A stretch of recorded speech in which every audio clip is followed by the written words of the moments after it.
I'm Michelle, and we're going to talk about how I and you can use mindfulness, compassion, and connection to find your inner calm and a little more sanity in your parenting.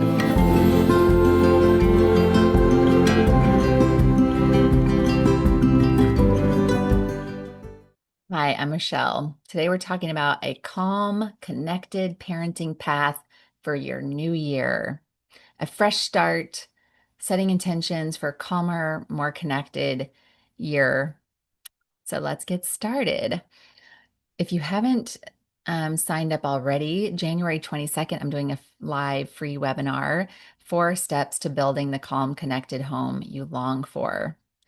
And I would love to see you there because I love to get to interact and meet people in person. Well, I guess it's online in person. So, on to today's show. I'm Michelle, and I help parents who want to parent peacefully, to foster strong relationships with their children, and at times find it really hard. When my kids were small, I found myself so overwhelmed and burnt out. Not only did I struggle with responding peacefully or playfully, I got caught in an awful yelling pattern, followed by overwhelming shame because yelling was the last thing I wanted to do. So now let's talk about how I and you can use the science of mindfulness and self-compassion to find your inner calm and a little more sanity in your parenting. So every morning I do a gratitude journal. And one of the questions it asks is, what is a difficult time you grew from? And every time I try to think of other ones, but I always think of the painful years of parent burnout when I felt disconnected from my kids. I felt, and myself, I was depressed, I was stressed, I was overwhelmed. Um, and when following through with peaceful parenting felt impossibly hard, I remember trying to do special time because I knew how valuable it was, and I was crying through it. Like now looking back, I just want to like give Michelle from, I don't know what that was, 8 years ago, a hug. Like I was playing because I wanted to connect with my kids and I was reading and learning about how beneficial that was, but I was so overwhelmed that the best I could do was to show up, which is not nothing, right? I mean, that definitely matters, and go through the motions. But of course, it was impactful that I was struggling, right? And thankfully, it was kind of a rock bottom for me. And it led to me being desperate to get parenting support. And I was reading Daniel Siegel's books, and I was reading Dr. Laura Markham's book, and I discovered peaceful parenting, and I discovered hand in hand parenting. And that's when I got a hand in hand parenting coach. I started talking to a listening partner each week, which a listening partner is just another parent who's trying to parent in a similar way. And you share your struggles and you share your you know, like when things go well. And that's when things started getting better. The crazy unexpected thing was that my parenting didn't just get better, I started to get better. Because in order to parent peacefully and calmly, I needed to do some healing. I needed support. I needed to learn how to regulate my nervous system and soften my inner critic. And all of those things, moving through and slowly all of those things happening also led to some significant healing for me, which I'm so grateful for. Like, I did not start doing gentle parenting so that I would get better or heal anything, or it wasn't for me. It was like solely for my kids and making sure they were okay and making sure they had the support they needed and they felt connected and they felt supported. It was all for them. But what the positive impact is, not only did it help my parenting and them and my relationship with my kids, but it also helped heal things inside of me. So that's pretty exciting because, um, yeah, I mean, I want to talk about this with parents because, um, we all have like stuff, right? We all have our stuff, whatever it might be. We all have things that would be nice if they would be behind us, things that didn't have an impact us on us any longer. And the for better or worse, parenting can easily trigger our raw spots, can easily trigger our places that we feel stuck, places, past wounds. Parenting has a way of getting into all the nooks and crannies of ourselves and pulling up things that we didn't even know were there. So it's yeah, it's a better for worse situation, but mostly for better. And I definitely want to share the highlights of that, right? Because I think it's pretty exciting and powerful that when we shift our parenting, it can have so many positive impacts. So January is a great time for a reset, as of course is any time, in case you're not listening to this in January.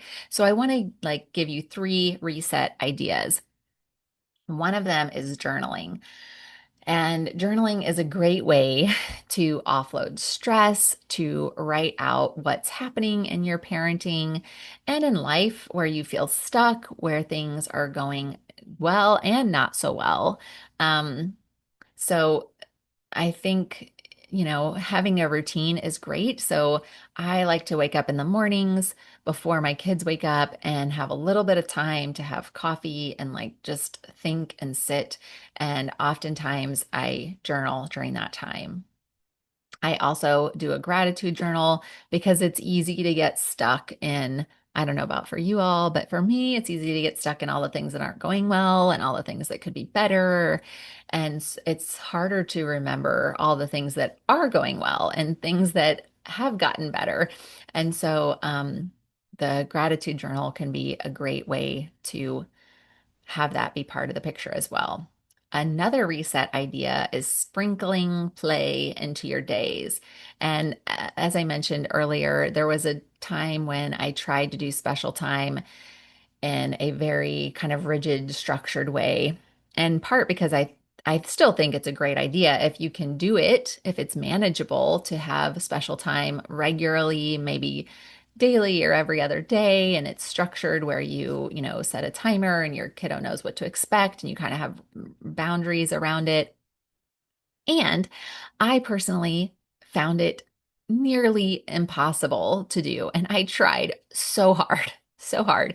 And it was really helpful when I started working with a new play mentor, parenting mentor, who was like, you know what? It's okay. Like, you can be playful and just sprinkle play throughout your day. You don't have to do it in like this very structured way.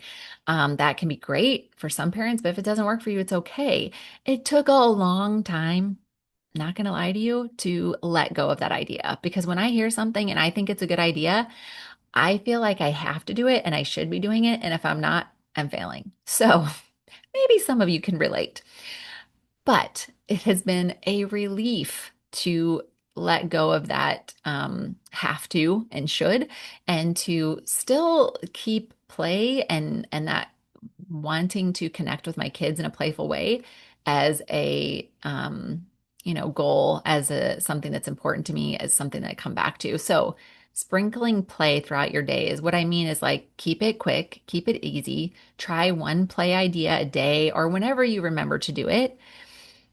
That's why I give you one play idea at the end of every episode. There'll be a list of play ideas in the free webinar. So that would be a place that you can get them. And you can put all your play ideas into a jar and you can just pull one out when you think about it. Because the reality is when we're stressed, when we're tired, it's hard for us to be creative. It's hard for us even to remember to play. It's hard for us to I'm like, oh God, I should play, but what am I supposed to do? What? Like that's really the reality of life oftentimes. So we need to give ourselves some tools to help us, right? So we could put them in a jar and just pull one out and like, okay, I'm going to do a game of chase or I'm going to do the tornado or we put them on our fridge. And so we remember to come back to them and we do this, somewhat frequently. Our kiddo might remind us. You could ask your kiddo if depending on their age and, who your kiddo is and how they tick, you might ask them for ideas that you can add to your jar. They'll probably be have so much fun helping you fill up your jar with play ideas. And you could also put it on as a reminder on your phone and put a specific reminder of like a specific play idea or like, three ideas so you can have a choice. But we just want to give ourselves tools to make it easier because, yeah, we can have the desire, we can know and believe it's important and really want to do it and also find it really hard. That's totally normal. Like you're not alone if that's the case. Also, the third reset idea is to complete the stress response cycle. You might have heard me talked about Emily Nagoski and her book with her twin sister Amelia Nagoski and their book Burnout, and they talk about completing the stress response cycle. You can definitely check that book out. It would be a great resource. So, unfortunately, chronic stress is somewhat normal in our day-to-day lives, and it's normal to experience stress. And the thing is, the stress that happens in our body stays in our body even after the stressor has passed. Um, so what I mean is like the way that our body was built is if a stressor comes like a lion, we either have to fight the lion or we have to run away from the lion. And that's completing the stress response cycle. But in our day-to-day lives with work stress, kids stress, traffic, the stress happens, but we don't run. We don't run away from our boss or run away from the car in traffic, or hopefully we're not fighting anybody. So the stress stays in our body. And so the stressor is done behind us, and this we still have this stress in our body. So that's how we can complete the stress response cycle is by doing things like moving our body. That could be vigorous, exercise for 20 to 30 minutes. There's also lots of other ideas if you're like, no, do not tell me to do that. Um, if you're already doing it, you can even be like, hey, I'm completing the stress response cycle right now. And other ideas are walking, dancing, tightening and releasing your muscles. So you just tighten, tighten, tighten, hold for a few seconds, and then release. A big belly laugh, a good cry, social support and connection, sleep. These are all ways that we release stress and that help us complete the stress response cycle. And there's lots more ideas in that book. So definitely check it out, burnout. The less stress that we are carrying, the easier it is to find our inner calm, the easier it is to respond to our kids with calm, loving limits or play. It's just much more manageable. And yeah, like stress is normal. So how can we support ourselves through it? I hope your year is off to a great start. And I'd love to have you join me on January 22nd for a free live webinar, 4 steps to building the calm, connected home that you long for. You will get a free parenting reflection journal where you can do daily or whenever you can 5-minute check-ins and gratitude to help you keep your focus and remind yourself of all the things that are going well in your parenting. Also, don't forget to jump on the wait list for Yelling to Connecting. The welcome call will be the first week of February. Because the thing is, you don't have to do this parenting thing alone. And I love to offer great ideas, but oftentimes we need to, there's places that we feel stuck inside. So that's what we get into in the Yelling to Connecting course is the places that we feel stuck inside as parents and the places where we need support, and we can support each other through this. This week's play idea: watch a music video that you love or that your kiddo's favorite artist and try to copy the dance routine together. I'm sure that comedy and laughter and craziness will ensue because it'll be difficult unless you and your kiddo are on dance teams. It'll probably be pretty funny. And music is a great way of kind of offloading stress and reconnecting with our kiddo. So enjoy. Let me know how it goes. The light in me sees the light in you. Thank you so much for listening. Be well. A reminder, this content is intended for educational purposes only and should not be used as a replacement for private psychotherapy services. Compassionate Heart Mindful Life does not provide psychotherapy services in any capacity. I am a therapist, but I'm not your therapist, and this is not therapy and should not be a substitute for mental health treatment. If you need mental health treatment, please find a qualified professional in your area. Thanks again for listening. Be well.